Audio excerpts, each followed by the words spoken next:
Magandang araw po mga kabukid. Ito na naman po si Rona Magsasaka.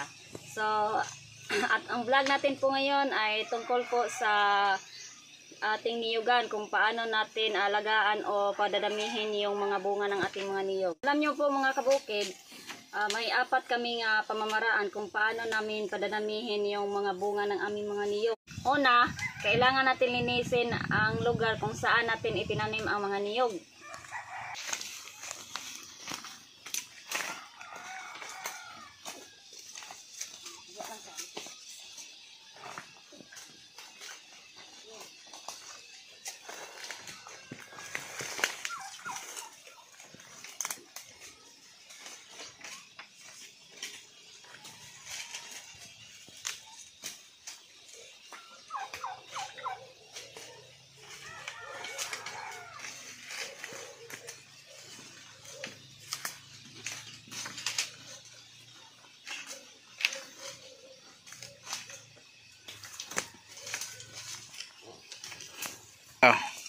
Tapos, mga kabukid, yung yung mga damo na nililinis natin, dapat natin ilagay sa punuan ng mga niyog para ano siya, tumaba. Mas lalo siyang tumaba.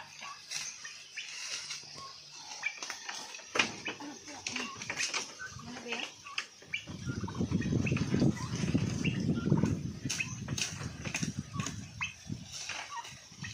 Pangalawa naman po, kailangan natin aakyat tayo sa puno ng niyog at pupunta dun sa itaas. Kailangan natin linisin yung mga mga palwa or dahon ng patay na dahon ng mga niyog. Para hindi siya bahayan ng mga daga.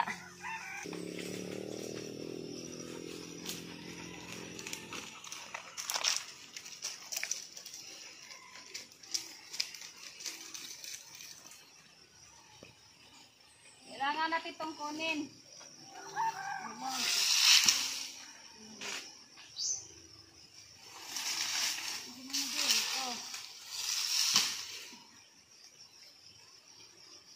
Tataas tayo sa taas.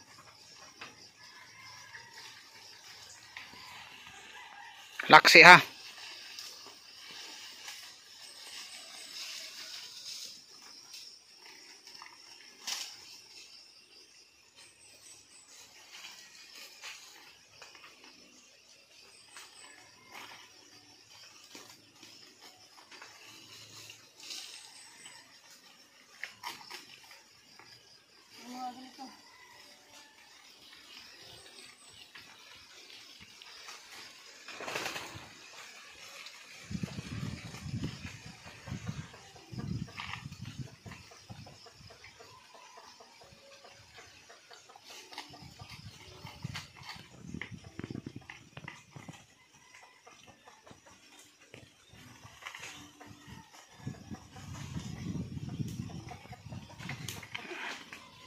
Ay kumpiyansa ng palwa sa ubos, kabisig malaksi.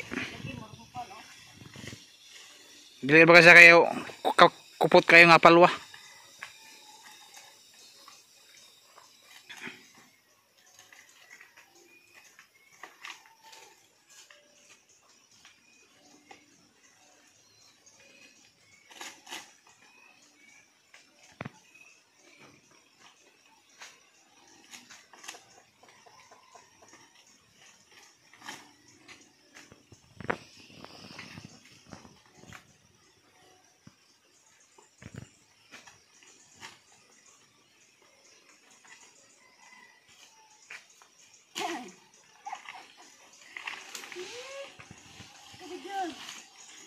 Hinay, hinay.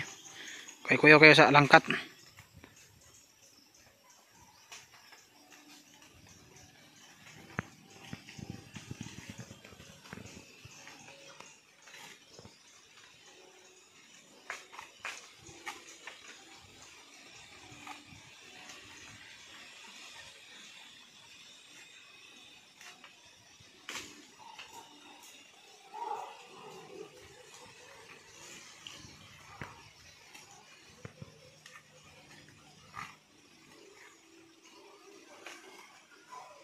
Halang.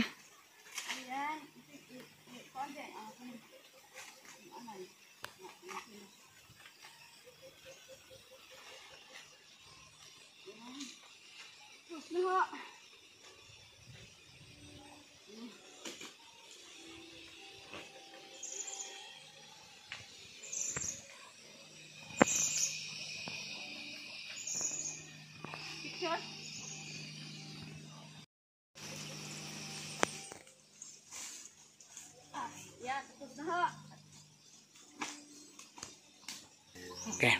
So, kailangan natin yung gawin na linisin yung nasa itaas para iwas bahayan ng mga daga. At pangatlo naman po, kailangan natin lagyan ng yero o floor mat yung ano niya, yung ano to? Steam?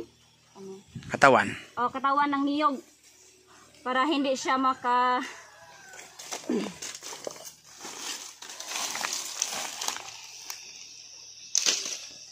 So po, kailangan natin lagyan ito para hindi siya maka-akit at hindi siya makadaan papunta sa itaas.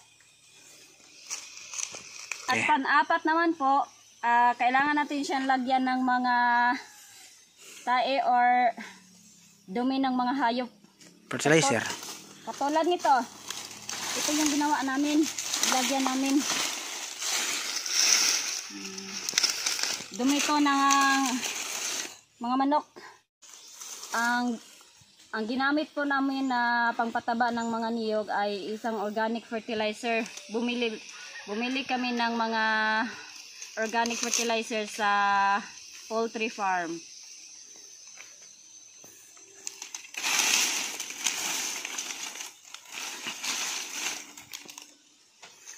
Yeah. At ito na yung resulta sa aming mga ginagawa.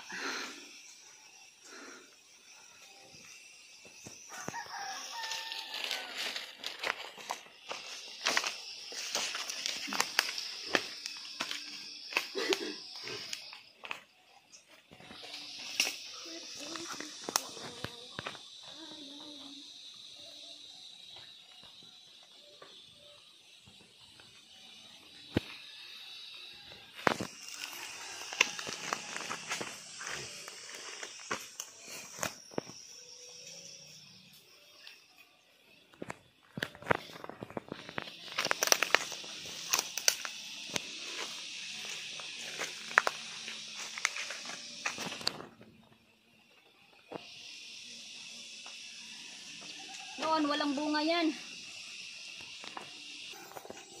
Eh. Tapos, thank you po mga kabukid sa pagtingin ng mga videos ko at pagsama palagi sa akin sa mga ginagawa ko. At sana po, mag-subscribe kayo sa akin. At maraming salamat at thank you. Understand me?